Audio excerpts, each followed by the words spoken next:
repasar cuál ha sido la historia del socialismo democrático y de la socialdemocracia en España y en Europa, que es parecida pero distinta, porque hay que recordar que en los años 20 se produjo la división clara en el viejo continente entre comunismo y socialismo. Hay que recordar el viaje, por ejemplo, de Julián Besteiro a Moscú, el famoso viaje en el año 20, cuando se entrevistó con Lenin, y ya ahí Lenin le preguntó a Lenin: ¿y la libertad? ¿Qué ocurre con la libertad? Y Lenin dijo: ¿libertad para qué? ¿No?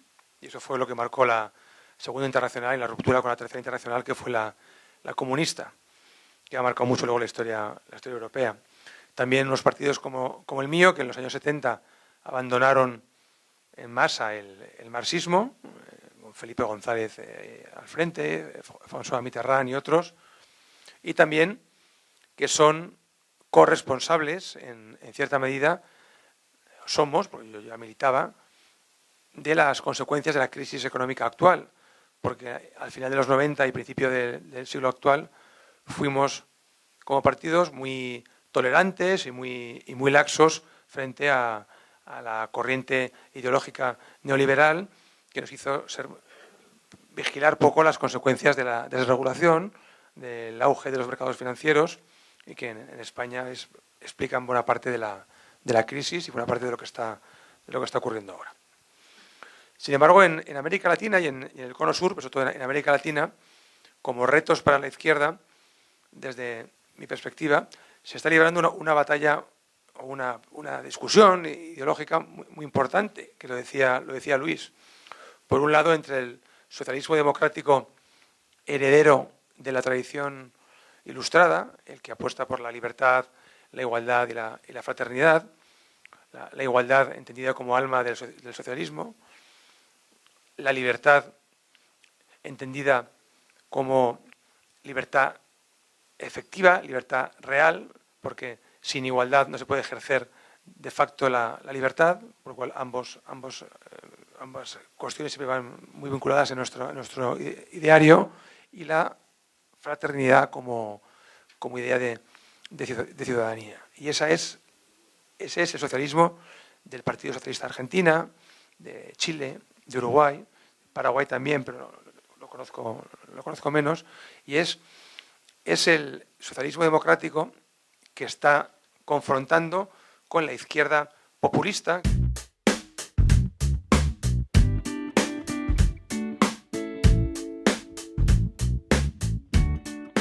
Porque desde Europa se contempla esta confrontación entre el populismo de la izquierda del norte de América del Sur, de Sudamérica, y el socialismo más europeo o más ilustrado del Cono Sur. Y es una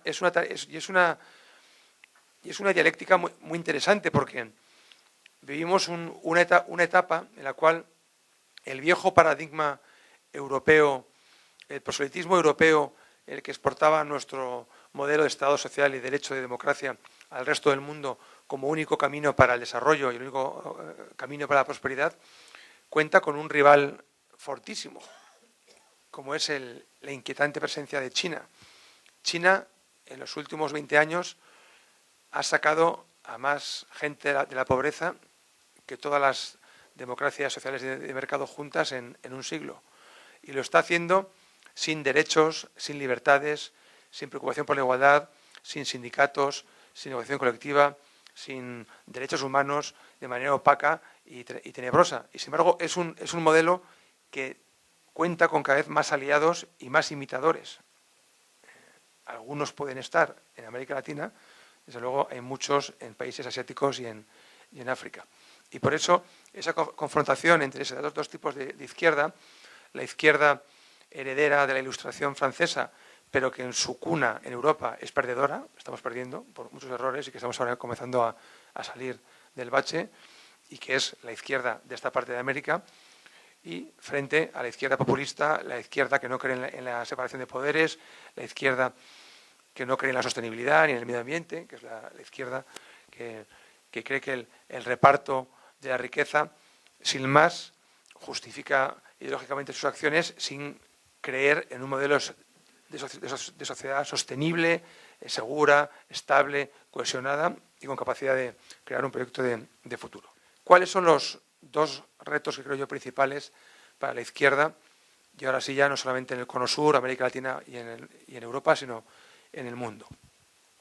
Son dos muy claros, han salido los dos ya antes, pero creo que es importante repasarlos. El primero es el económico, el del modelo económico.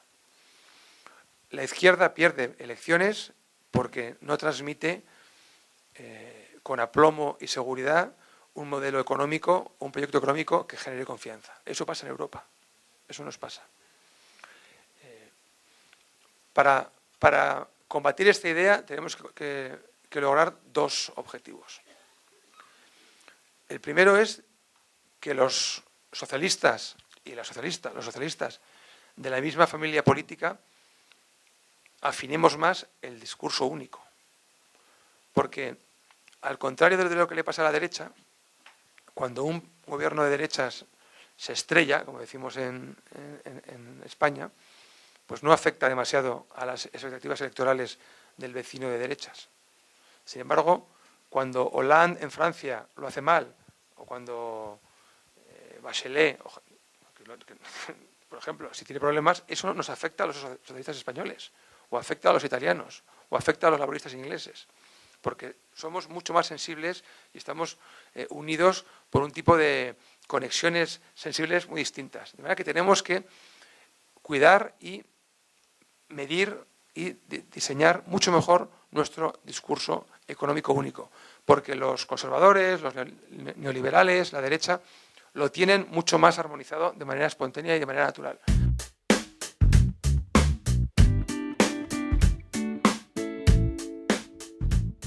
En segundo lugar, dentro de este apartado económico, tenemos, obviamente, que tener un discurso común más claro, más contundente. Hablabas de proyecto, hablabas de ideas, de propuestas, pero también tenemos que tener en cuenta que la globalización, la mundialización, la revolución tecnológica, elementos que algunos son ideológicos y otros son espontáneos o son fruto del avance de la humanidad, ha vaciado de contenido económico a los Estados-nación.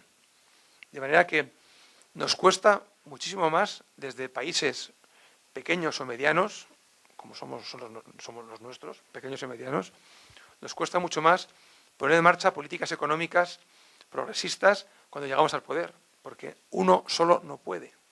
De manera que cuando hablamos de integración económica, cuando hablamos de proyecto común, cuando hablamos de la izquierda a escala global, tenemos que pensar que hay ya decisiones que jamás podremos tomar como Uruguay, como España, como Argentina. Y eso nos obliga no solamente a afinar el discurso, sino a crear los instrumentos para poder actuar conjuntamente a escala global. Porque si no, va a ser imposible. Un país ahora en solitario no puede empeñarse en elevar la renta per cápita de sus trabajadores o en poner en marcha políticas de igualdad, porque, como tú decías, hay 1000 elementos que escapan a esa dimensión. No solamente la migratoria, me pareció muy interesante lo que contabais de Estados Unidos y de los países de Centroamérica y México, sino en otras muchas dimensiones. Y esto me lleva a la integración, porque desde la Unión Europea y desde la Unión Europea, ahora es verdad que está en baja forma, pero siempre se alentó y se intentó contribuir a la integración en Mercosur.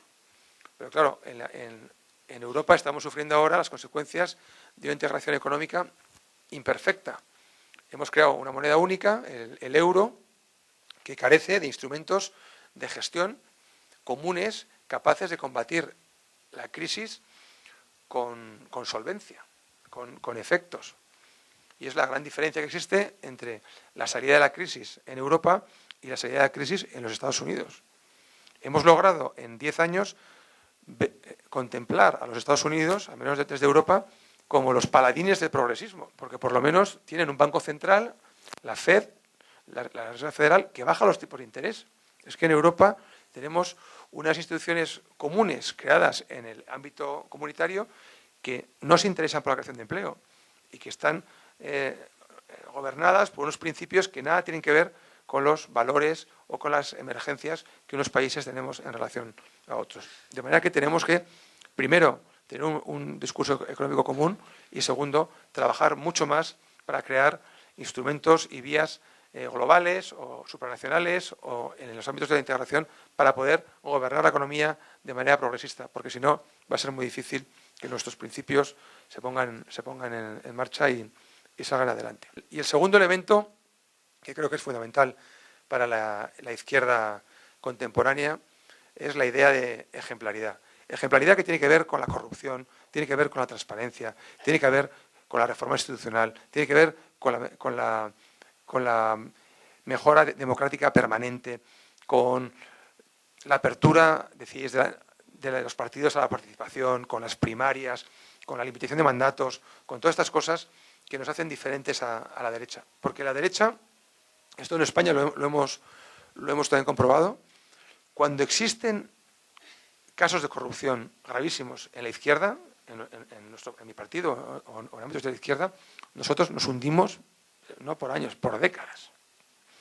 Pero es que nuestros votantes y miembros del partido son tan distintos a cómo son los de la derecha que cuando aparecen escándalos de corrupción gravísimos en la derecha, bajamos nosotros en las encuestas más que ellos. Porque nuestros votantes se asquean tanto con la política que al final nos hace más daño a nosotros que a ellos sus casos de corrupción. O sea, estamos hechos de una pasta distinta. Aquí no hay excusas, tenemos que ser ejemplares y tenemos que marcar una diferencia. Cuesta mucho esto, porque a veces se avanza y luego se vuelve a retroceder, pero creo que eso es cada vez más claro, un ámbito en el que la izquierda tiene que ser muy diferente al resto de partidos. De manera que, por supuesto, no hablo de lo social, que tenía que tener preparada una parte, concepto de desarrollo, no tanto de crecimiento, el desarrollo en igualdad, en cohesión, porque se da un poco por descontado, y eso es lo único en las encuestas que siempre salimos por delante de la derecha. Pero luego no nos votan por el proyecto económico o no nos votan por el asqueo que provoca la corrupción de la derecha o la nuestra. Pero es evidente que las sociedades cohesionadas, las sociedades con menos desigualdad, no solamente son más justas y más parecidas a lo que soñamos, sino que son incluso más eficientes. Crecen más, gastan menos en seguridad, en resolver problemas, los ciudadanos son más felices, se valoran más los valores inmateriales, espirituales, la cultura, y todo eso es porque la cohesión y la igualdad lo propicia. De hecho, no todas las sociedades más iguales no son las que más gasto público tienen en redistribución, sino son aquellas que han creado un tejido social de alto valor humano, con mucha apuesta por la educación, mucha apuesta por la sanidad, con mucha apuesta por la cultura, y que generan que la distribución inicial de la renta sea ya, de hecho, muy justa, sin tener que redistribuir demasiado, como ocurre en Japón. Hace ya un siglo que le dieron un premio Nobel a un escandinavo, a un economista sueco, a Myrdal, por decir que no hay mejor manera de cargarse el estado del bienestar que financiarlo con déficit. De hecho, eso es lo que hizo Reagan. Que no hay mejor manera de destruir el estado del bienestar, las políticas sociales, que financiarlas con déficit. Hay que financiarlas con impuestos.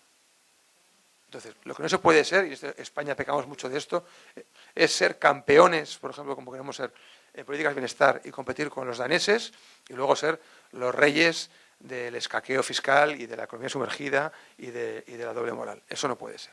De manera que tenemos que ser muy serios, hay que recaudar, hay que tener sistemas fiscales progresivos, solventes, que permitan, por supuesto, el desarrollo de las empresas y la creación de actividad económica, pero que todo el que tenga que pagar, pague, que no se evada, porque en nuestro país, por ejemplo, en España, el problema ya no es tanto el fraude como la evasión. Esto es, la utilización de todo tipo de instrumentos legales y paralegales, de sociedades interpuestas para pagar menos impuestos. De manera que solamente pagan impuestos los trabajadores por cuenta ajena y los pensionistas. Pero todos los profesionales, liberales, todos los empresarios tienen sociedades y tienen todo tipo de artimañas para pagar menos impuestos. De manera que tenemos que ser muy serios en esto y hay que realmente desterrar la idea de que la izquierda es pro déficit, es pro deuda, porque eso, en el mundo en el que estamos, además en el mundo en el que hemos vaciado de poder económico a los Estados-nación y todo se rige en otras instancias, mientras no construyamos un control a los mercados supranacional progresista, estas cuestiones nos van a hacer mucho daño si no las combatimos. Y nada más. Muchas gracias.